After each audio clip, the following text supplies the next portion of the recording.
weeks, I hope.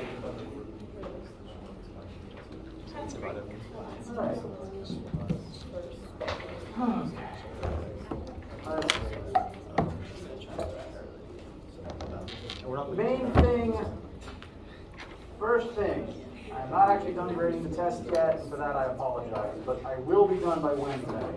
So I'm planning on setting Wednesday aside completely as give test back and talk about it today. Cool? All right.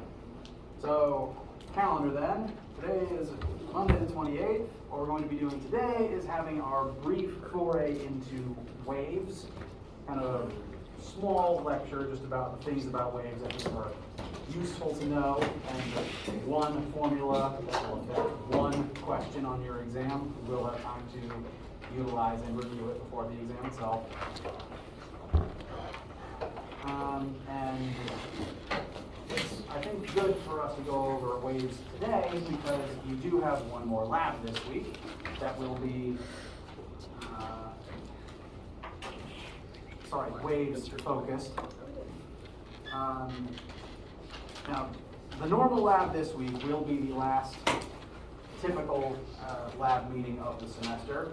So do report to your normal lab time for today, or this week, excuse me. Now, over the semester, some people may have missed labs, which is fine. There's loads of reasons for that. To make sure that you have grades for each lab, I do, put up a makeup lab opportunity each semester. It'll be a kind of short, independently guided assignment that you can do on your own over the next week or so. And I'll be posting that to Brightspace for everyone who missed a lab and needs to fill in that slot to be able to work on over the next week. Normal lab this week. Today is waves. Wednesday is giving the test back and going over that, and then we will transition entirely into exam review territory. Our class's exam days are, there's one slot Monday the 12th and two slots Tuesday the 13th. And it's Monday, so I'm losing my train of thought all over the place. How are you guys doing? As with the tests, I will be putting up a list of concepts, a practice guide, and a key for that practice test.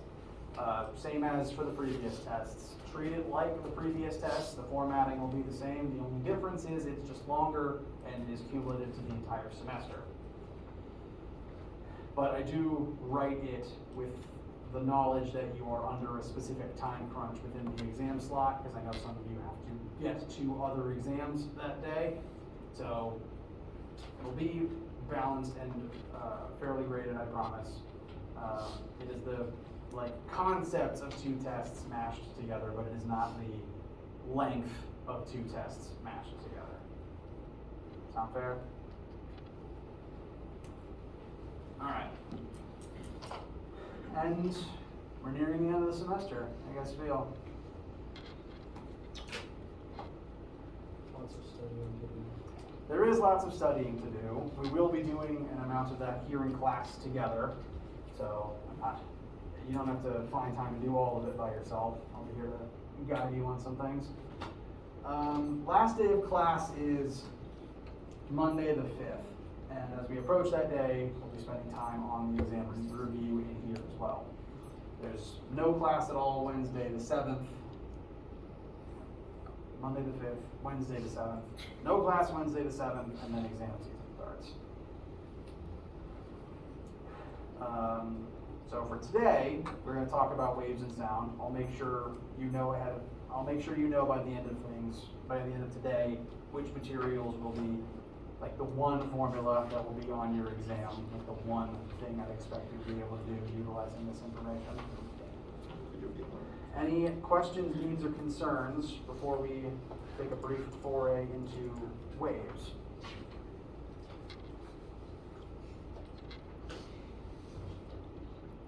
All right.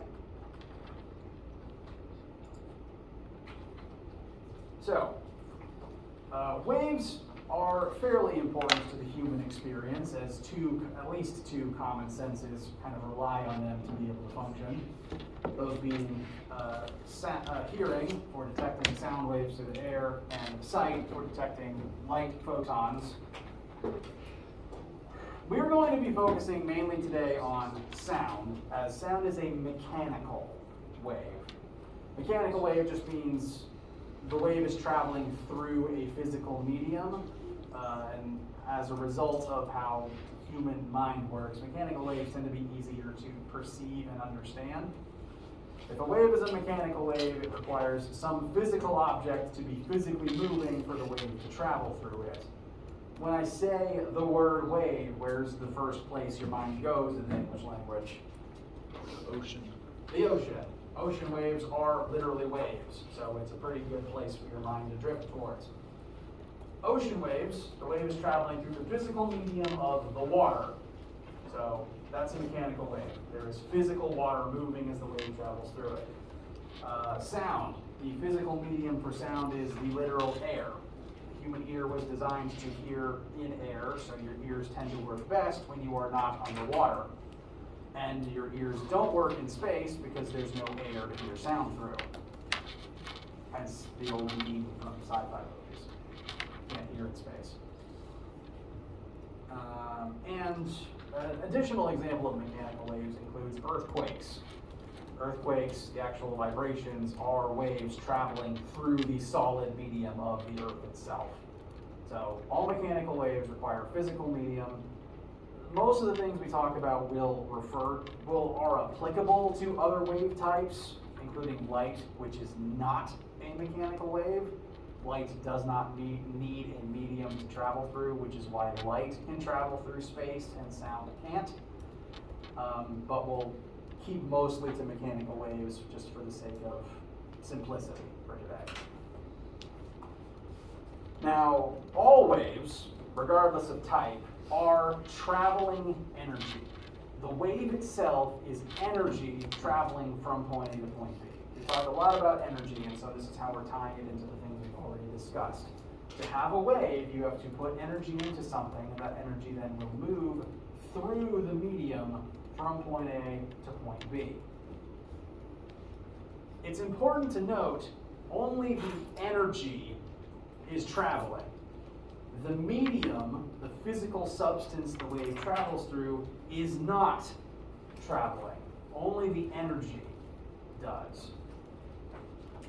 To compare to the ocean, ocean waves tend to form way out at sea. The wind will blow on the surface of the water, put energy into the water, and that energy will travel through the water all the way to the coast. So energy enters the water here, and that energy is going to travel through the water all the way to the other side.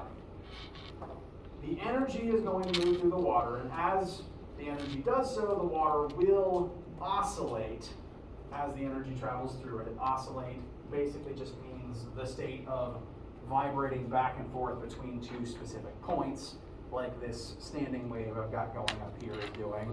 It's just constantly vibrating between two specific points. So as the energy travels through the water of the ocean, the surface of the ocean will oscillate up and down as the energy travels through it.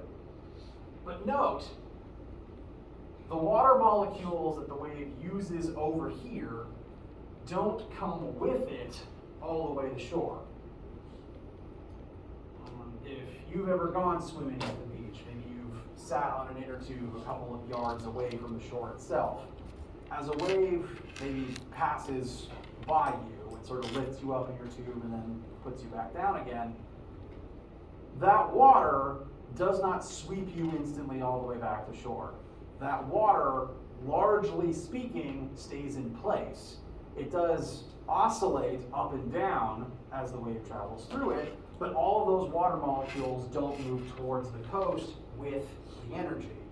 They will a little bit, and they do shake up and down, but largely speaking, the water molecules don't travel with the energy.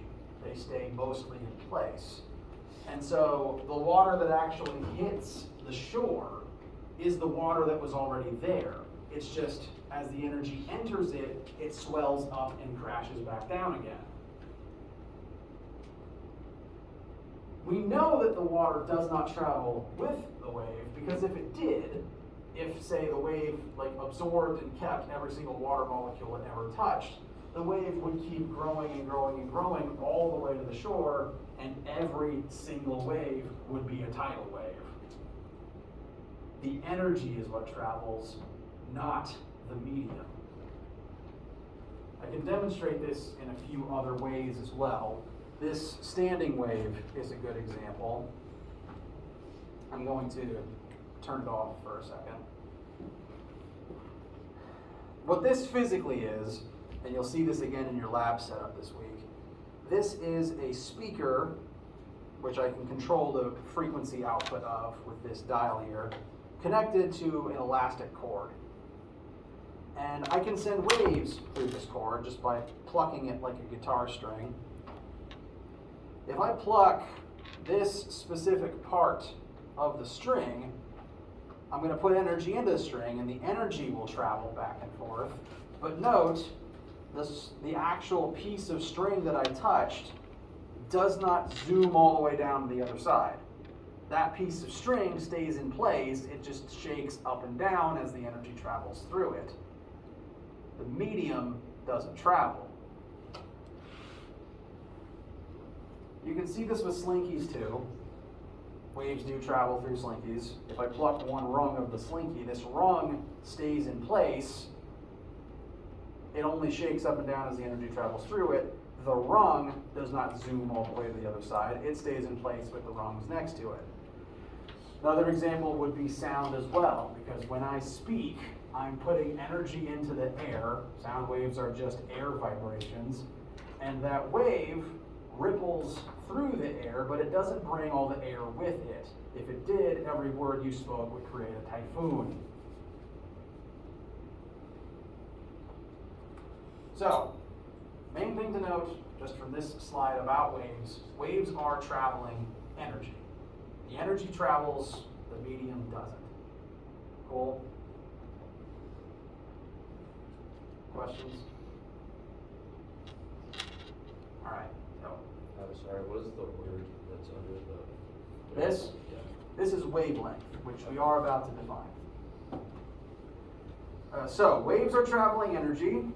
Let's define a few pieces of waves, like the anatomy of a wave.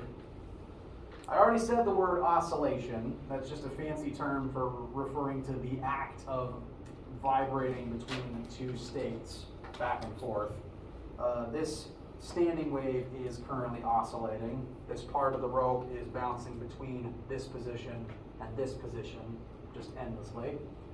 A lot of things can oscillate. That includes pendulums, just back and forth between the same 2 points endlessly. Waves create oscillatory motion. The medium that the wave is traveling through oscillates as the wave travels through that medium. It's a word that I will use occasionally, so I wanted to make sure to define it. Now, for parts of a wave and words that describe the wave itself, first vocab word we'll use is amplitude. This basically refers to the size of a wave. If you're at the beach and you're just watching the waves come in, you can measure with your eyes, that one's really small, and then suddenly that one's very big. Amplitude is just literally how big is the wave. It's a physical height measurement for most mechanical waves. If you could pause time, you could watch ocean waves and then physically take a meter stick and just measure how tall they are. Amplitude is just a physical size measurement of the wave itself, and what it tells you is how much energy that particular wave has. The more energy in a wave, the bigger its amplitude is. The more energy an ocean wave has, the higher it is able to push the water as the wave moves through it. The bigger the amplitude for a sound wave, the louder the wave is, the more intense the sound is. So amplitude measured is a physical size measurement, but it's an indicator of energy level.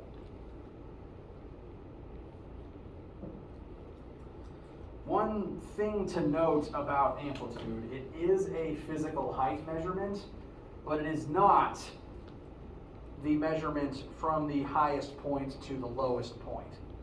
I want to make something clear about that. If I turn this off again,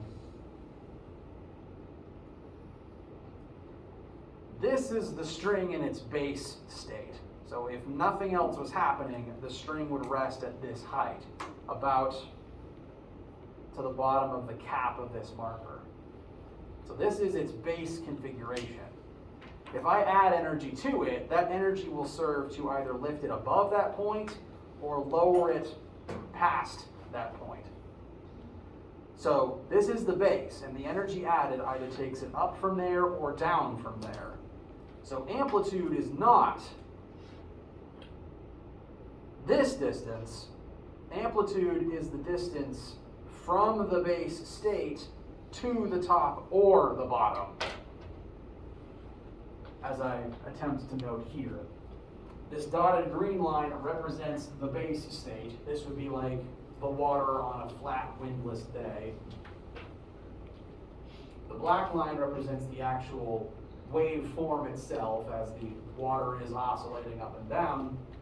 And this A here represents the actual amplitude, the distance from the base to either its highest point or its lowest point. You could also use from default to the low point to measure amplitude. Just want to make that distinction.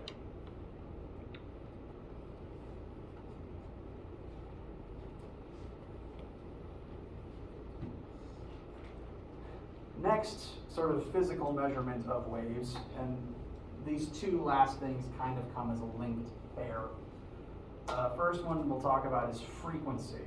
I'm hoping that this is a term you've heard in reference to waves before. Just to go ahead and set your mind in the right place for this. A sound's frequency determines what pitch you're hearing. Low frequency sounds create low bass tones. High frequency sounds are high pitches, altos, ear-hurty type things. For light, frequency determines the color you're seeing. Low light frequencies are reds, and they scale through Roy G. Biv up to high frequencies at violet. For waves, frequency often determines how you're perceiving it. What it physically means, outside of perceiving pitch or color, is how often a wave passes you. If you were sitting at the beach clocking waves passing you every single second, and you just count, one wave passes me every single second as I sit here on this dock or something like that, then those waves would have a frequency of 1 wave per second. There's 1 wave passing every second, 1 event per second. 1 event per second gives frequency a unit of 1 hertz. This is also a unit I assume you might have heard at some point between science class or science fiction media. Hertz is just the unit used for frequency. 1 hertz is 1 event per second. A 1 hertz wave is 1 wave passing you every single second. Whereas if the waves speed up and 2 whole waves pass you every second, that's a frequency of 2 hertz. 3 waves passing per second is 3 hertz, etc. So the higher frequency a wave is, the more waves physically pass by you every single second. This is one reason why there's such a difference between low frequency sound and high frequency sound. Low frequency sound waves, a very small amount of waves pass you every single second.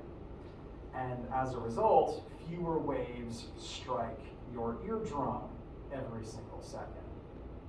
Whereas high frequency, lots of waves strike your eardrum every single second. Your eardrum's just going to constantly be vibrating at a different speed, and then your brain registers that different frequency, that different rate of events happening. You can also kind of see that with this speaker here. Right now, it's vibrating at 28 hertz. If I crank it wrong way, down, you'll see it physically moving more slowly. It's creating less events every single second. Whereas high frequency, it's moving so fast you can barely track it with your eye. Crank it down to visible range. You guys still see that? All right. So human eye can apparently track about 36 hertz, but much higher than that, and then it gets a little fuzzy.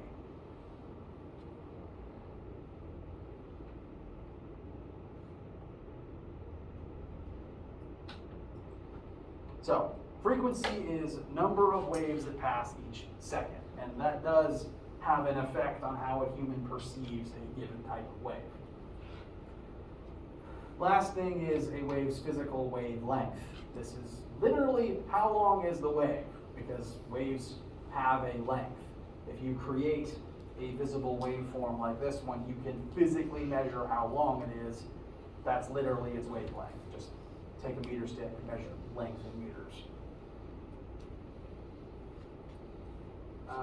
The variable for wavelength is a lowercase lambda. I think that's a lambda. Because we ran out of English letters a long time ago, and all of the W's are currently in reserve. So in the one formula that you would apply this for, this is the variable for wavelength, and it is, again, just the physical length of a single wave. The only thing to really note about that is making sure you're clear on what constitutes one whole wave. Because this is not one whole wave. This is actually two wavelengths. This is one whole wavelength. It's kind of hard to tell while it's in motion, but these two parts of the string are constantly oscillating up and down in tandem with each other. If this part is low, this part is high, and vice versa, as illustrated on the board as well with this typical sort of wave drawing. One full wavelength is one full wave, like the distance the wave travels in one full cycle. So if a wave starts here at a rising edge, that wave isn't done with one whole cycle until it's back at another rising edge. And it goes through one whole cycle of up, down, and back to normal. So this, the length traveled for one full cycle, is one wavelength. And you can pick any point on the cycle. If you pick a peak, crest rather, the wavelength would be the distance traveled to get to the next crest. If you picked a trough, it'd be the distance traveled to get to the next trough. However you slice it, what's currently up here is two full wavelengths. So the length of this rope is double the wavelength of the waves traveling through it right now. If I were to cut this frequency in half from 28 to 14,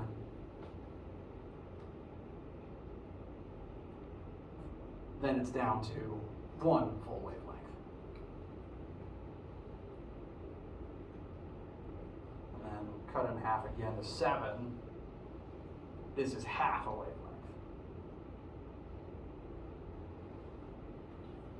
Questions so far?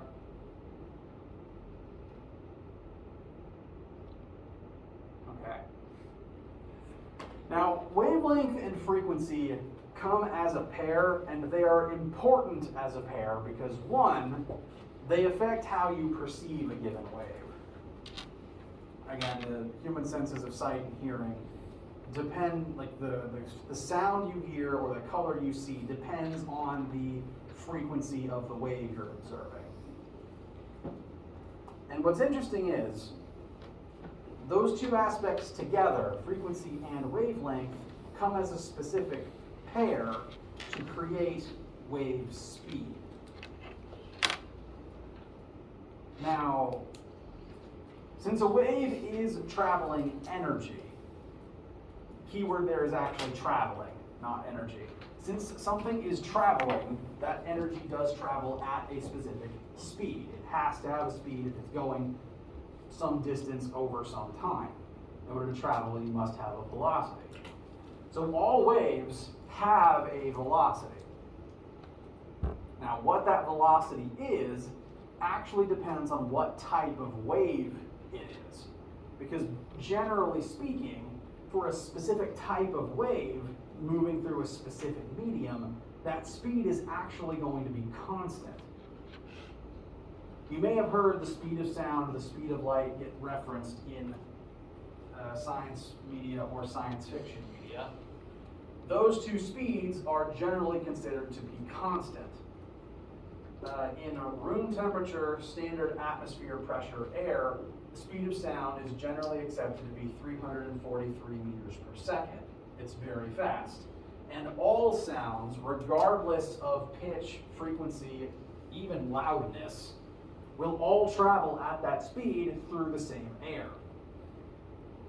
It's why no matter what type of silly voice I'm making, you'll still hear the sound at the same time as long as you're sitting the same distance from me.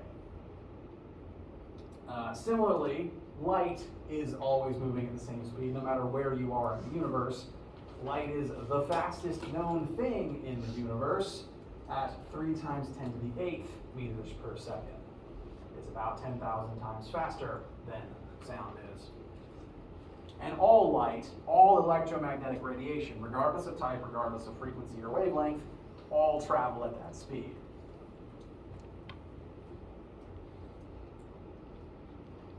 So, for a specific type of wave, speed is capped. Speed is the same.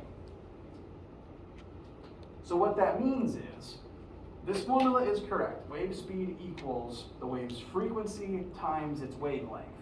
But for a given type of wave, this number doesn't change. For any sounds you hear in standard Earth air, this number does not change. So what that would practically mean is, for each different frequency you plug in here, you would get a different wavelength that matches that frequency. Each wavelength of sound has a specific frequency that it is tied to, and that combination of things creates the sensation that you have of that specific type of wave.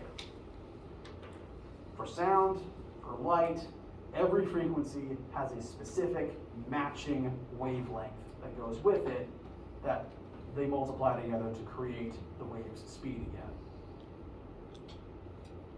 So for every sound you hear, actually let me just go ahead and show you the sample questions to get some math on the board. To kind of illustrate my point,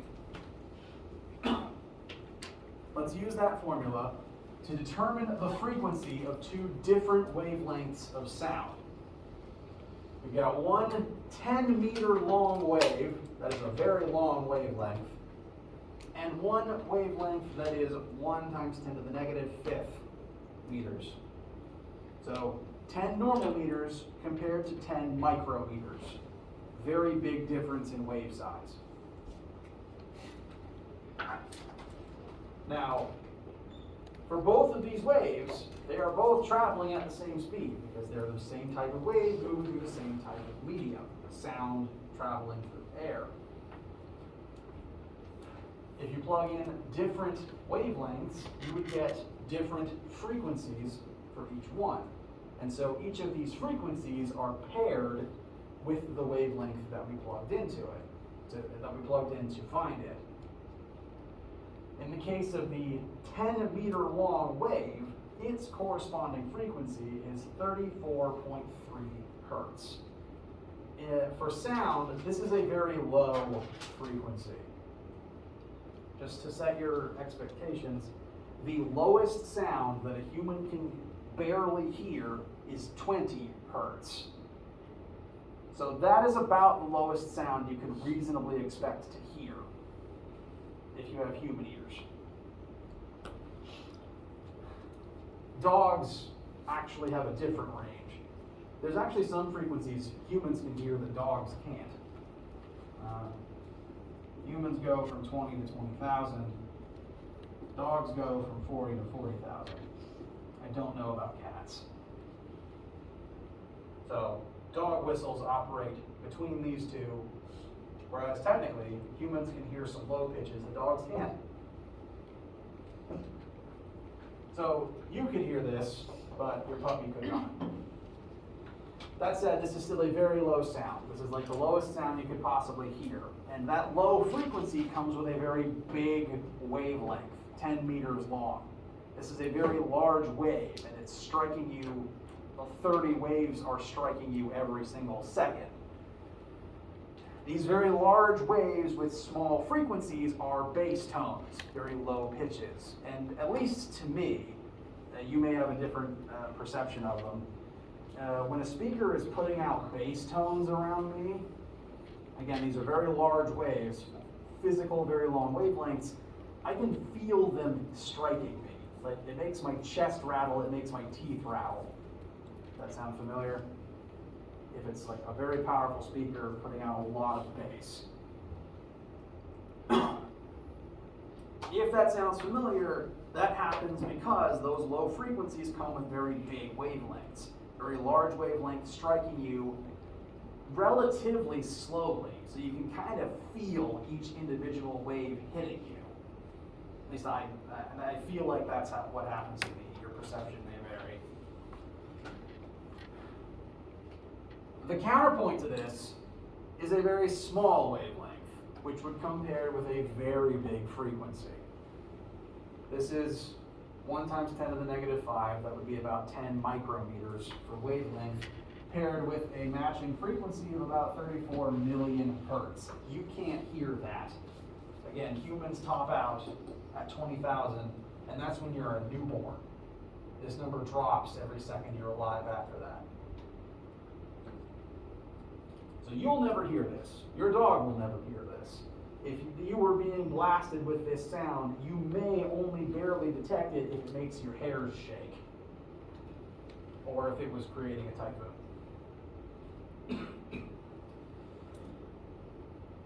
High frequency comes paired with a very small wavelength, and as a result, you don't physically feel these striking you the same way you feel bass waves striking you. There's physically less air involved. They're physically smaller, they don't move as much air around, they don't have as much force when they physically hit your chest or your eardrum.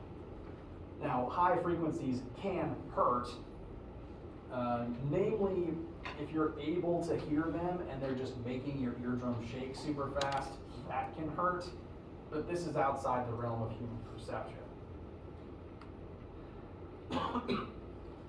So the main thing to note is wavelengths and frequencies come as a pair, matched with the one wave speed that they happen to share, and low frequency means high wavelength. The same is also true of light, because all light travels at the same speed, and therefore each frequency of light comes paired with a specific wavelength. Whereas for sound, frequency determines pitch. For light, wavelength determines color. Wavelength and frequency combined determine color. So we can use the same formula to find the frequency of a certain wavelength of light and also figure out what color it is. The light here, one light wave is called a photon. And here we have a 550 nanometer wavelength photon. Light has incredibly small wavelengths. Nano is times 10 to the negative 9th, if you haven't used it in a minute. And we can use the same formula to figure out the frequency of light that would be. You would just need to use the speed of light instead of the speed of sound. So speed of light equals light wavelength times light frequency. Incredibly small wavelength of light will create an incredibly large frequency for light. So running this calculation with light speed, 3 times 10 to the 8th, would give you a frequency of 5.45 times 10 to the 14th hertz, about 550 terahertz. Once again, small wavelength, very big frequency. And you could then compare that to a list of frequency bands for each color to figure out what type of light you're looking at is. 550 nanometers or about 550 terahertz frequency would put this within the green spectrum. So if this photon entered your eyeball, it would trigger the rods or cones in your eye that specifically respond to green light, and your brain would process green.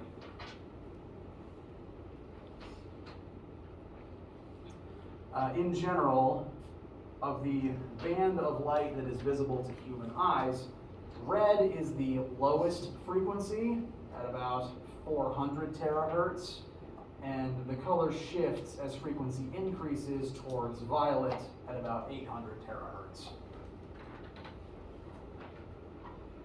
This is why visible light is surrounded by infrared, meaning less than red, lower frequency than red. You can't see infrared light. And ultraviolet, those are frequencies higher than violet light. You also can't see that, and UV is what creates sunburn. Because it is more frequent, higher frequency, more intense than violet light.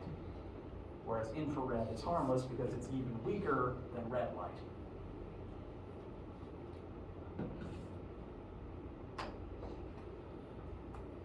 So once again, wavelengths and frequencies are paired together. If one of them is large, the other will be small, comparatively speaking. Last piece of math that I'd like to show you for waves actually does not involve V equals F times lambda. It's actually going to involve the old school V equals D over T. Since waves are traveling energy, and since they have a velocity, this old formula for velocity still applies to waves. They travel some distance in some amount of time.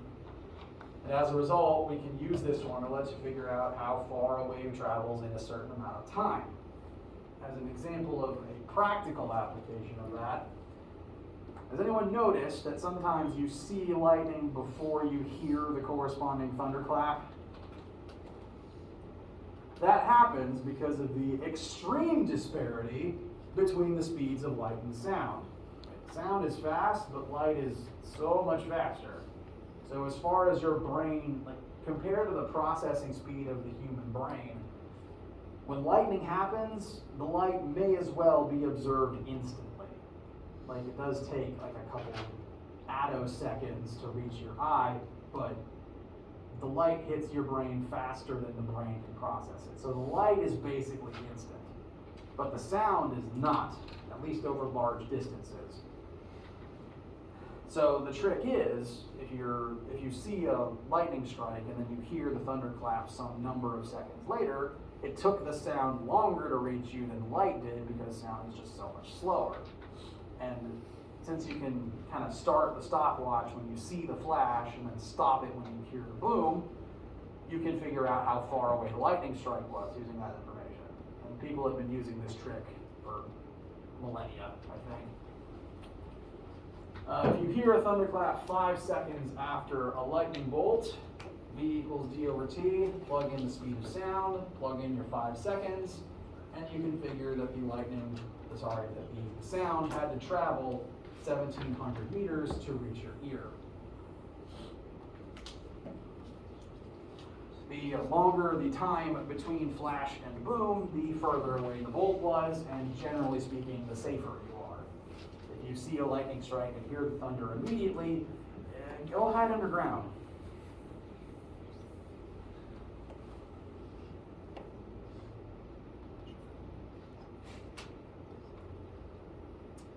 This same trick also applies to echoes. The trick with echoes is the time is double. Because if I speak into a cave and I hear my reflection 6 seconds later, it took the sound 3 seconds to hit the cave wall and then 3 more seconds to come back. So this works for echoes, you just have to keep that in mind.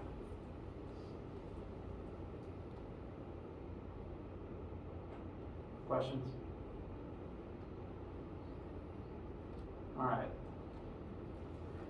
This is about all I'd expect you to be able to do with light on the exam. So there would be like one question involves these basic principles about waves.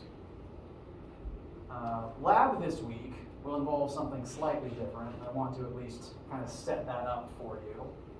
We are going to be applying the stuff we've been talking about. The issue is that in a lab setting, it's kind of hard to observe light and sound directly. Even sound, as the slower of the two, you can't really see a sound wave, and they still happen too fast for humans to really notice. So instead, in lab this week, we are going to be creating standing waves, which is what I've had running on my desk this whole time. It's called a standing wave because it kind of looks like it isn't really moving. It kind of looks like it's just staying in place, oscillating in a fixed position. But what's actually happening here is this speaker is sending a wave down the length of the rope, and it's bouncing all the way back to the speaker in perfect harmony with the next wave coming down, such that their frequencies and wavelengths perfectly match up and overlap in such a way that it looks like it's just standing in place. And it's a really neat phenomenon because you're able to see it more clearly and you're able to adjust what factors are creating this standing wave. You can create a standing wave in any string, and the number of waveforms you see depends on what frequency you're putting into the rope. Right now, this is a half wavelength of the first harmonic. And this is being created by 7 hertz waves. If I double that to 14 hertz, we get a full wavelength of the second harmonic. If I triple the original number and set it to 21, now it's a wave and a half third harmonic. And times 4 to 28 gives us 2 full wavelengths at the fourth harmonic. This, again, should also, my hope is, demonstrate that certain wavelengths and certain frequencies come paired together. Putting in a specific frequency generates a certain wavelength that you can see on the rope. And what we're going to be doing in lab is looking at what factors affect how this works. Because frequency and wavelength are not the only things involved here.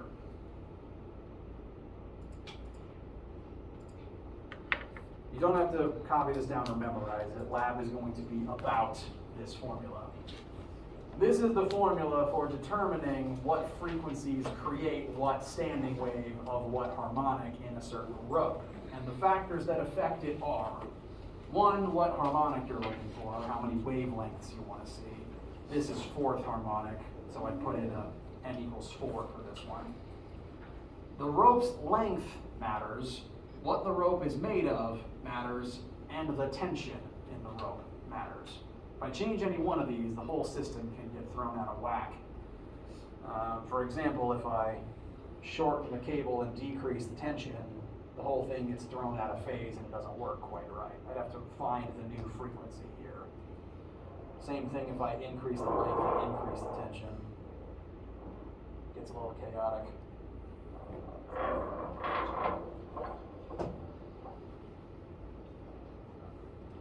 And what we're going to be doing in lab is just analyzing this formula, checking that it works, and using it to create standing waves. You'll have your own setup just like this on your lab desk.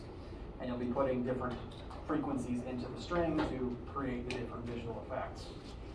The main application this has that we'll be comparing it to is music, because the relationship between string length and string tension and the frequency at which a string vibrates is very important to string instruments and pianos. If you've done any amount of music, which I haven't, but I've studied the science side of things, you know that each string on a string instrument and inside a piano needs to be tuned to a specific tension to create the right frequency of sound. You change the tension, you change the frequency the string makes, and that's why you have to tune the instrument. You have to change the tension in the string to make the right frequency. And so that's sort of the application we'll be pondering as we use this formula and create standing waves in lab. Questions?